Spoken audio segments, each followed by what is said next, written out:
बच्चों, आज हम लोग दूसरा पाठ पढ़ेंगे गृह विज्ञान में, जिसका नाम है स्वच्छता। बच्चों, आप सभी बच्चे स्वच्छता से शायद थोड़ा बहुत परिचित होंगे। हमारे स्वास्थ्य का सीधा संबंध व्यक्तिगत स्वच्छता के साथ साथ सार्वजनिक एवं पर्यावरणीय स्वच्छता से होता है। व्यक्तिगत स्वच्छता किसे कहते हैं? व्यक्तिगत स्वच्छता में हम अपने संपूर्ण शरीर एवं उसके अंगों की सफाई करते हैं, जैसे त्वचा की सफाई, मुंह, दांत तथा दांतों की सफाई, आँखों की सफाई, कान की सफाई, नाक की सफाई आदि। बच्चों, यदि हम अपने सफाई पर ध्यान नहीं देंगे तो अनेक रोगों एवं बीमारियों के शिकार हो जाएंगे। अतः नियमित रूप से शरीर के विभिन्न अंगों की सफाई करनी चाहिए। तो हम लोग आज जानेंगे सबसे पहले त्वचा की सफाई। त्वचा की सफाई इसलिए अति आवश्यक है क्योंकि इसमें छोटे छोटे छिद्र देखे होंगे आपने, जिनमें से कि पसीना निकलता है। यह धूल पसीने के साथ मिलकर त्वचा पर जम जाता है, जिससे कि अनगिनत कीटाणु इसमें चिपक जाते हैं। यदि ध्यान न दिया जाए तो धूल में पाए जाने वाले कीटाणु शरीर में प्रवेश करके शरीर को रोगी बना देते हैं। इसलिए जो है प्रतिदिन स्नान करना चाहिए और अपने त्वचा की सफाई करनी चाहिए। स्नान प्रातःकाल करना चाहिए और स्नान करते समय शरीर के सभी अंगों को मल कर साफ करना चाहिए।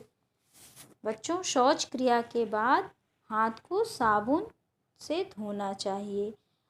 खाना खाने के पहले और खाना खाने के बाद भी हाथों को अच्छी तरह से साफ करना चाहिए। बच्चों, मुंह और दांतों की सफाई भी प्रतिदिन करनी चाहिए, क्योंकि यदि हम मुंह और दांतों की सफाई नहीं करते तो इसमें विभिन्न प्रकार के बैक्टीरिया उत्पन्न हो जाते हैं, जिससे कि पायरिया नामक रोग हो जाता है, जिसमें मुंह से मवाद और खून निकलने लगता है और साथ ही मुंह से दुर्गंध भी आने लगती है। क्योंकि भोजन करने के बाद आपने देखा होगा कि दांतों में भोजन के कुछ न कुछ अंश चिपक कर रह जाते हैं। अतः दांतों को प्रतिदिन साफ करना आवश्यक है। प्रातःकाल उठकर और सोने से पूर्व दांतों को साफ करना चाहिए। दांतों में 2 बार ब्रश करना चाहिए और अच्छी तरह से कुल्ला करना चाहिए। इसके लिए आप मंजन, नीम या बबूल की ताज़ी दातून भी प्रयोग कर सकते हैं। आँख की सफाई। आँखों में धूल के कण उड़ते हुए कीटाणु के घुस जाने से सोकर उठने के बाद लगे कीचड़ को गंदी उंगलियों से साफ करने से या गंदे हाथों अथवा रुमाल से आँखों को साफ करने से भी आँखों के कई रोग हो जाते हैं। अतः सोकर उठने के बाद और रात में सोने से पहले आँखों को धोएं और बाहर दूषित क्षेत्रों से घूमकर आने के बाद भी साफ और ठंडे पानी से धोएं।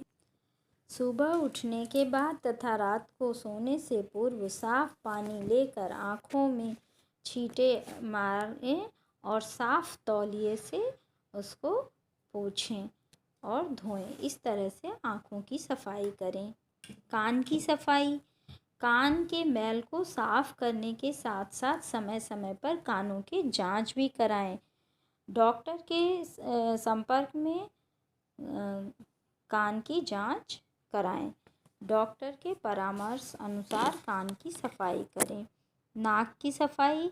श्वास लेते समय गंदे तथा विषैले पदार्थ नाक में प्रवेश कर जाते हैं, इसलिए प्रतिदिन प्रातःकाल स्नान करते समय नाक साफ करें।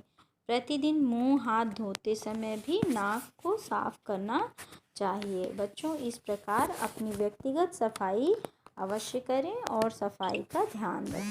बच्चों, व्यक्तिगत सफाई के साथ साथ अपने आसपास के पर्यावरण एवं सार्वजनिक सफाई को भी ध्यान में रखना चाहिए। इनकी सफाई को उपेक्षित नहीं किया जाना चाहिए, क्योंकि यदि हम इनकी सफाई को उपेक्षित करेंगे या ध्यान नहीं देंगे तो भी हमारा जो शरीर है वो अनेक बीमारियों से ग्रस्त हो जाएगा, क्योंकि न तो वातावरण में पीने के लिए स्वच्छ जल मिलेगा और न ही स्वच्छ वायु।